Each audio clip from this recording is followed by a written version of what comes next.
জি, আসসালামু আলাইকুম। আবার আসলাম আমাদের আরেকজন পেশেন্ট মেহেদী হাসান ভাই। ওনার বাড়ি নোয়াখালী, উনি কাতার প্রবাসী ভাই। তো আমার কাছে আসছিল। ওনার সমস্যা ছিল যে ওনার পায়ুপথে প্রচন্ড ব্যথা ছিল, ব্লিডিং এর সমস্যা ছিল, পায়খানা সফট হলেও তার পায়খানার সাথে ব্লাড যেত। তো উনি আমাদের কাছে আসছিল, আমার কাছে 27শে এপ্রিলে এই বছরই। তো আমি তার পরীক্ষা নিরীক্ষা করে দেখি যে ওনার পায়ুপথটা বেশ সরু, মানে খুবই চিকন, চাপা ছিল। তার অতিরিক্ত একটা চামড়া ছিল, যাতে আমরা বলি স্কিন ট্যাগ বলি, এবং তার ফিশার ছিল। তো আমরা তার অপারেশনেরই সিদ্ধান্ত করি, কারণ তার খুবই কষ্ট হচ্ছিল। তো আমরা তার অপারেশনের সিদ্ধান্ত করি যে আমরা লেজারের মাধ্যমে এই সবগুলোর সমাধান করব। তো আমার সাথে তার কথা অ্যাডজাস্ট হওয়ায় সে আমার এখানে অপারেশন করে মে মাসের 1 তারিখে। তার আমরা অপারেশন করি লেজারের মাধ্যমে। পায়ুপথের যে সমস্যাগুলো এলআইএস বলেন বা হেমোরয়েডসের, সবগুলো আমরা সমাধান করি। এবং করার পরে, অপারেশনের পরে সে আমাদের কাছে আসে। তো আমরা তার অপারেশনের পরে সে প্রায় 1 মাস 11 দিন পরে আসে। তো তার প্ল্যান ছিল যে সে এই মাসেই সে চলে যাবে সেই কাতারে। ইনশাল্লাহ আরো কিছুদিন সে থাকবে, তারপর সে চলে যাবে।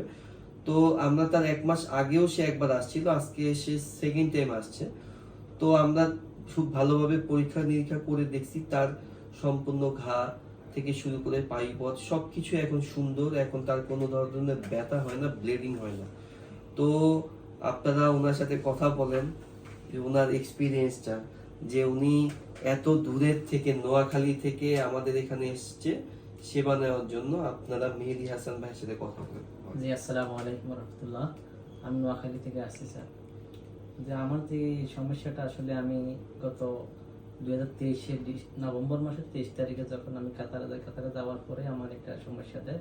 পায়খানা করলে পায়খানার সাথে রক্ত যেত আর একটু ব্যথা হইতো। তো দেখতে দেখতে এটা একটু একটু মানে বাড়ে যাচ্ছে। যাওয়ার পরে তারপরে আমি এটার একটু চিন্তিত ছিলাম। তারপরে আমি মোবাইলে চেক করার পরে যাই, তখন আমি ইউটিউবে দেখি স্যার কন্টেন্টগুলো দেখার পরে স্যার যে কন্টেন্টগুলো স্যার দেখছি, দেখার পরে স্যার বিভিন্ন কথাবার্তা অনেক মানে আমার কাছে ভালো লাগছে স্যার আচার আচরণগুলো। তারপরে আমি ইনশাল্লাহ তো এপ্রিলের 19 তারিখে দেশে আসার পরে স্যারের সাথে যোগাযোগ করি। এপ্রিলের 27 তারিখে যোগাযোগ করার পরে স্যার দেখি স্যার বিস্তারিত বলার পরে আমরা মে মাসের 1 তারিখে স্যারের মারফতে অপারেশন করি। অপারেশন করার পরে আলহামদুলিল্লাহ এখন আল্লাহর রহমতে মোটামুটি সুস্থ আছি। আমি ইনশাল্লাহ আল্লাহ পাশে রাখলে সেপ্টেম্বরের 25 তারিখে চলে যাবে। সবাই দোয়া করবেন আমার জন্য। আসসালামু আলাইকুম। মানে এর ভিতরে আপনাকে তো আর আসতে হয়নি, যে যেমন অনেকেরই, যেমন আমার কাছে প্রচুর মানুষ এটা বলে যে স্যার অপারেশনের পরে কি স্যার ড্রেসিং করতে হবে কিনা, আপনার কাছে আসতে হবে কিনা, বা স্যার আমার ওখানে কোনো ক্লিনিকে যে কোনো ধরনের ড্রেসিং, আপনার কি কোনো কিছু করতে হয়েছে? না না না, আমারে স্যার বলছে যে যেদিন অপারেশন করবে শুধু একদিন হসপিটালে থাকা লাগবে, এরপরে চলে যাবে। আবার 6 সপ্তাহ পরে স্যার সাথে দেখা করা। বিশ্বের কোথাও, আমি ফ্র্যাঙ্কলি স্পিকিং, মানে ইউজুয়ালি পায়ুপথের অপারেশনের পরে নরমালি কোনো ড্রেসিং এর প্রয়োজন হয় না। আমি আবার বলতেছি, পায়ুপথের অপারেশনের পরে কোনো ড্রেসিং, আপনি সিঙ্গাপুরে অপারেশন করেন, থাইল্যান্ডে অপারেশন করেন, আপনি ইন্ডিয়াতে অপারেশন করেন, অনেস্টলি বলছি পায়ুপথের আপনি ফিশার, ফিস্টুলা, পাইলস যে কিছুই অপারেশন করেন না কেন, কোনো ড্রেসিং এর প্রয়োজন হয় না। যারা ড্রেসিং এর অ্যাডভাইস করে, আমি জানি না তাদের উদ্দেশ্য আসলে কি, এটা সবাই কম বেশি বুঝে। বাট পায়ুপথের অপারেশনের পরে কোনো ড্রেসিং এর প্রয়োজন হয় না। আমাদের এই রোগী, আমরা লেজার অপারেশন করেন অথবা আমরা যদি কনভেনশনালি, আমরা যদি কেটেও অপারেশন করি, আমি কোনো রোগীকেই ড্রেসিং এর কথা বলি না। আমার একটা পেশেন্ট কিছুদিন আগে অপারেশন করেছি, হেলাল নামে, ওর অনেক বড় কমপ্লেক্স ফিস্টুলা, অনেক বড়। মনে করেন যে এই ধরনের কমপ্লেক্স ফিস্টুলা সচরাচর কারো হয় না। আমরা একবারই করেছি, এক সেটিং এ, অনেক বড় ফিস্টুলা। আমিও কিন্তু তাকে একদিন পরে ছুটি দিয়ে দিছি, কোনো ড্রেসিং এর কোনো প্রয়োজনই হয়নি।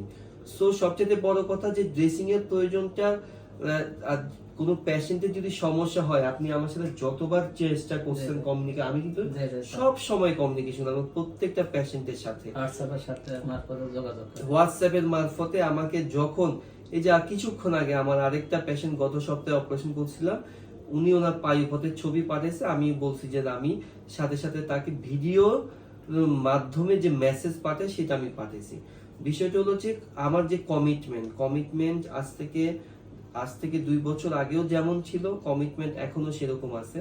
আমার সেবার কোনো তারতম্যর কিছুই নাই। আমার সবসময় আমার চেষ্টা হলো যে আমি যে সেবাটা মানে আমি দিচ্ছি সেটা যেন অবশ্যই স্ট্যান্ডার্ড থাকে।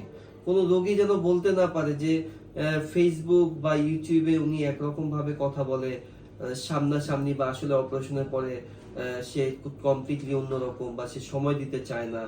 ফেসবুক বা ইউটিউবে খুব সুন্দর সুন্দর কথা, বাট এটা অনেকেই বলে, বাট আমার কোনো পেশেন্ট এভাবে কখনোই বলতে পারবে না। তো আমার অসংখ্য রোগী সারা বাংলাদেশে ছড়ায় ছিটিয়ে আছে।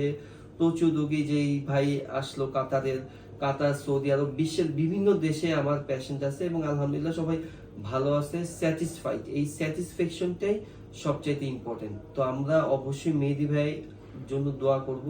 আপনি ভালো থাকবেন। কি কি করতে হবে আমি প্রত্যেকটা পেশেন্টকে আমি সেভাবে অ্যাডভাইস করে দিই, ওনাকে অ্যাডভাইস করে দিচ্ছি। তো সবাই ভালো থাকেন। আসসালামু আলাইকুম। ওকে,